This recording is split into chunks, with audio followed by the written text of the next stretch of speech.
Assalamualaikum warahmatullahi wabarakatuh. Bismillahirrahmanirrahim. Sebagian orang yang melarang berdiri untuk Nabi Sallallahu Alaihi Wasallam melakukan demikian karena mereka mengira orang-orang yang berdiri tersebut berpikir bahwa Nabi Sallallahu Alaihi Wasallam benar-benar hadir pada saat tersebut. Meskipun begitu, ini bukanlah alasan mengapa orang-orang berdiri, dan tidak seorang pun mengklaimnya demikian. Akan tetapi mereka yang berdiri itu menyatakan kebahagiaan, cinta, rasa hormat dan pengabdiannya saat menyebut nama Nabi Sallallahu Alaihi Wasallam dalam majelis agung orang-orang yang mengingatnya. Mereka berdiri untuk memberi perhatian dengan penuh kekaguman pada cahaya yang turun kepada makhluk melalui seseorang yang kemasyhuran namanya telah diangkat tinggi oleh Allah Subhanahu wa Ta'ala. Mereka berdiri sebagai tanda syukur atas rahmat besar yang telah dilimpahkan untuk seluruh makhluk melalui seorang nabi bernama Muhammad sallallahu alaihi wasallam. Lebih jauh, tidaklah boleh mengingkari kebebasan ruh di alam barzah untuk bepergian kemana saja yang disukainya dengan seizin Allah Subhanahu wa Ta'ala. Berdasarkan riwayat Ibnu Al-Qayyim, Salman Al-Farisi radhiyallahu anhu mengatakan, ruh orang-orang beriman itu ada di alam barzah. Dari sana mereka pergi kemana saja yang mereka mau. Dan Imam Malik radhiyallahu anhu mengatakan, saya pernah mendengar bahwa ruh itu dibiarkan bebas dan boleh pergi kemana saja ia mau. Berdiri atau menari sebagai ungkapan gembira atas Nabi Sallallahu Alaihi Wasallam atau apa saja yang berkaitan dengan beliau atau kelahiran beliau didukung oleh berbagai hujah yang jelas dalam sunnah, termasuk diantaranya orang-orang Habsyi menyajikan pertunjukan tari dengan penuh kegembiraan tatkala mereka datang ke Madinah. Ini diriwayatkan oleh Abu Dawud dengan sanad yang baik. Mereka mengulanginya kembali di Masjid Nabawi atau di Masjid Nabi Sallallahu Alaihi Wasallam pada hari Idul Fitri. Selagi mereka menari, Nabi Sallallahu Alaihi Wasallam dan istrinya menonton, dan Nabi Sallallahu Alaihi Wasallam menyemangati mereka dengan kata-kata, "Dunakum ya Bani Arfad," yang berarti loncatlah wahai para putra Arfad, yang menunjukkan bahwa apa yang mereka lakukan itu tidak nista dan dibolehkan. Hadis ini diriwayatkan oleh Muslim dari Aisyah radhiyallahu anha pada bagian salat al-Aid dalam sahihnya. Mereka juga menabuh genderang, bernyanyi dan bermain di depan beliau sallallahu alaihi wasallam pada hari Id. Ini diriwayatkan oleh Ahmad dan Ibnu Majah dari Qais ibn Sa'ad bin Ubadah. Semuanya itu bukanlah untuk alasan lain selain kegembiraan, selain bergembira karena berada di tengah-tengah kehadiran Nabi Sallallahu Alaihi Wasallam. Semua itu bukanlah untuk alasan lain selain kegembiraan karena berada di tengah-tengah kehadiran Nabi Sallallahu Alaihi Wasallam. Sebagaimana dikuatkan oleh tindakan kaum perempuan dari Bani Najjar tatkala Nabi Sallallahu Alaihi Wasallam datang ke Madinah. Anas radhiyallahu anhu meriwayatkan bahwa tatkala Nabi Sallallahu Alaihi Wasallam datang pertama kali ke Madinah, kaum Ansor berhamburan keluar, baik laki-laki ataupun perempuan, dan mereka semua mengatakan, bersama kami wahai Rasulullah Sallallahu Alaihi Wasallam. Maksudnya adalah, marilah tinggal bersama kami. Nabi Sallallahu Alaihi Wasallam berkata, biarlah unta ini yang memilih karena ia memiliki urusannya sendiri. Unta itu pun duduk di pintu Abu Ayyub radhiyallahu anhu.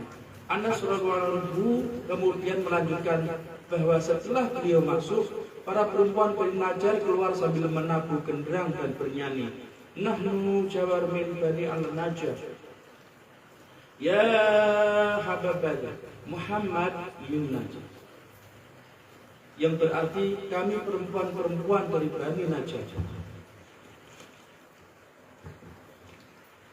Betapa senangnya bila Muhammad SAW menjadi tetangga. Nabi SAW keluar dan berkata, apakah kalian mencintaiku? Atuhibbuni?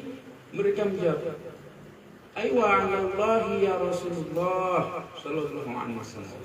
Ya, demi Allah Subhanahu wa taala, ya Rasulullah sallallahu alaihi wasallam. Sampai sini Nabi sallallahu alaihi wasallam berkata, wa ana uhibbukum, wa ana uhibbukum, wa ana uhibbukum. Yang berarti dan aku mencintaimu.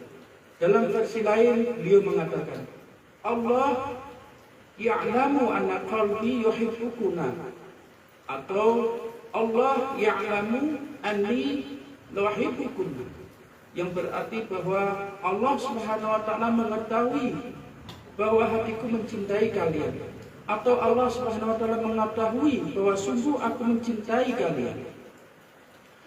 Beberapa sahabat perempuan mendatangi Nabi sallallahu alaihi wasallam setelah beliau pulang dari suatu ekspedisi dan mengatakan bahwa mereka telah bernazar untuk menabuh gendang di depan Nabi sallallahu alaihi wasallam apabila beliau sallallahu alaihi wasallam pulang dengan selamat dan sehat.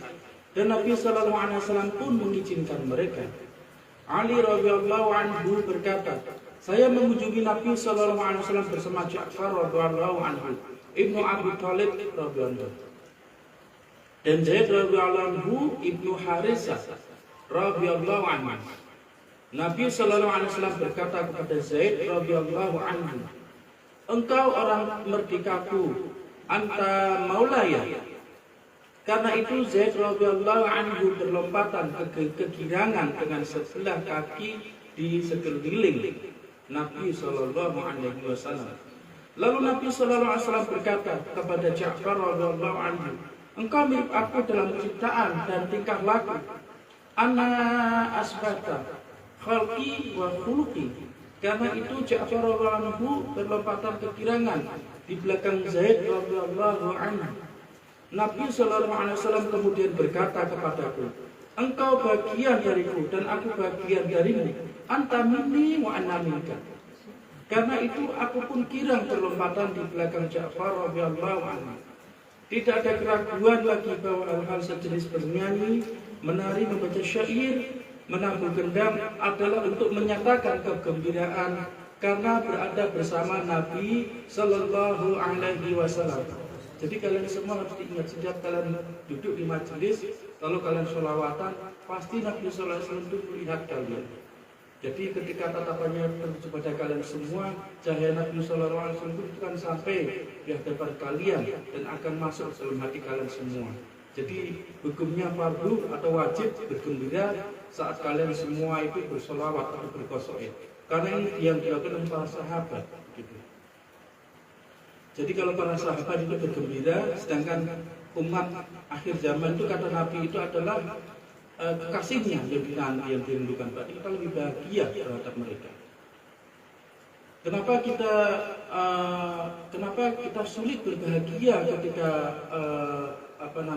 ketika bersolawat atau berqasaid atau bermajelis.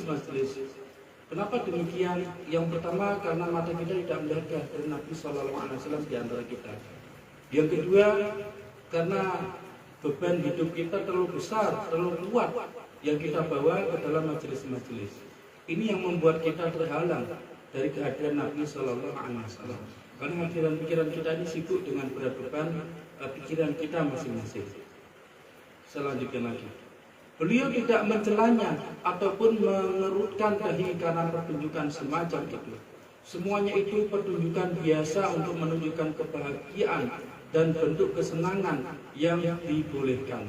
Jadi artinya jika kalian semua, kita semua ini bahagia dalam majelis-majelis, dalam berqasaid, dalam sholawatan, mungkin saja walaupun cita kita ini masih palsu, kita berbahagia karena otak kita pada konslet. Beban hidup kita terlalu besar, kesulitan hidup kita terlalu besar, masalah-masalah hidup kita terlalu besar. Maka kita berusaha untuk membahagiakan diri supaya semua itu hilang dari pikiran kita dan dari hati kita. Semoga bisa Allah Subhanahu wa taala akan memaklumi hati kita yang belum serius dalam mencintai Nabi sallallahu alaihi wasallam. Amin. Dan semoga Gusti Allah mengumpulkan kita semuanya bersama para kekasihnya Nabi Sallallahu Alaihi Wasallam, orang yang benar dalam mencintai Nabi Sallallahu Alaihi Wasallam di dunia hingga di akhir. Amin.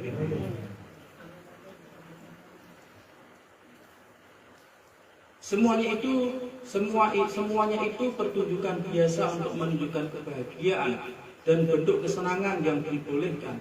Sama halnya dengan berdiri dalam acara peringatan kelahiran Nabi Sallallahu Alaihi Wasallam. Mereka biasanya melakukan tindakan yang menunjukkan cinta dan kegembiraan dan menggambarkan kebahagiaan makhluk. Tak satu pun dari jenis ini yang merupakan peribadatan. Karena itulah mengapa seorang terpelajar seperti Al-Barjanji mengatakan dalam syair maulidnya yang terkenal, wa qad sana ahlul ilmi wa al-fadl wa al-tuqa qiyaman ala al-aqdam ma husnus ilmi bitasyikir zat al-mustafa wa huwa hadir di ay maqam fihi yudhkaru balzani. Sudah menjadi kebiasaan orang-orang berilmu, berkedudukan dan bertakwa, berdiri di atas kaki dengan sikap yang sebaik-baiknya, bertindak seolah-olah Nabi Sallallahu Alaihi Wasallam benar-benar hadir. Jadi ini ada riwayatnya. Jadi tidak melakukan sesuatu yang mengada-ngada ketika kita ini berdiri ketika sholawat atau mahalukiyah. Jadi yang dimaksud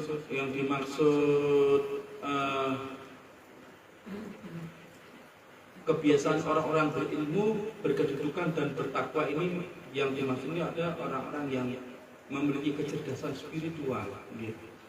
Orang yang jiwanya cerdas dan hatinya cerdas. Setiap kali mereka menyebut beliau seakan melihat beliau mendekat. Penyebutan oleh Al-Barjanji mengenai tindakan seolah-olah Nabi Sallallahu Alaihi Wasallam hadir dan penglihatan atas beliau memberi kesan penghadiran sebentuk dan sekualitas kemuliaan beliau di dalam hati, sehingga mengingatkan dan menyempurnakan gerakan hati dan tubuh dalam memberi penghormatan dan mengungkapkan rasa cinta kepada beliau Sallallahu Alaihi Wasallam. Wa minallahi taufiq bi hurmatil habib bi hurmati suratul Fatihah. Al-Fatihah. A'udzu billahi minasyaitonir rajim. Bismillahirrahmanirrahim. Alhamdulillahirabbil alamin. Arrahmanir rahim. Maliki yaumiddin.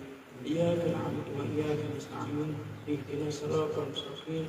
Siratal ladzina an'amta 'alaihim ghairil maghdubi 'alaihim waladdallin.